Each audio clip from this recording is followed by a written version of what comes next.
The Lions are through to their third straight Super Rugby final after powering past the NSW Waratahs 44-26 in Johannesburg. The South African team recovered from a slow start in their semi-final to earn another shot at the Crusaders after going down to the New Zealand powerhouse in last year's decider. Things didn't go to script early for the Lions on Saturday as the Waratahs defied their underdog status to snatch a 14-0 lead after just 10 minutes on the back of 80% possession to silence the home crowd, but the team that belted the Waratahs 29-0 in Sydney back in April was never going to fold and hand them their first ticket to a final since 2014. After a tense opening 15 minutes to the second half, fly half Elton Jantji slotted a penalty goal to put the Lions in front to start a match-winning 10-minute period. Substitute Damien Fitzpatrick hardly had time to gather composure once he was on the field for the Waratahs before he was sin-binned, and the Lions capitalized almost immediately. Hooker Malcolm Marx crossed for his second try of the match in the 58th minute before Quagga Smith, who was the best player on the field, ensured.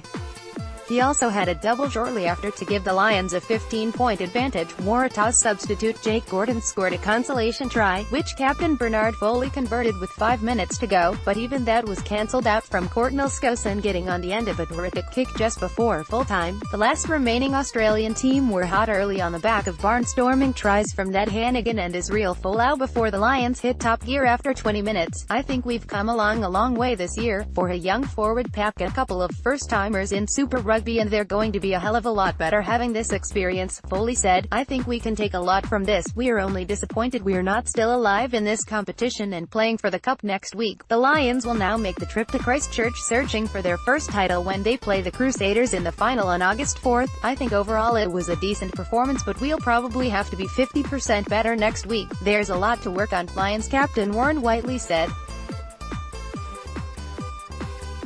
"We just tried to get a bit more direct. After the slow start, we always try to turn to that, but the guys stepped up. The TAHs put us under pressure. I thought they were right in the game until the end."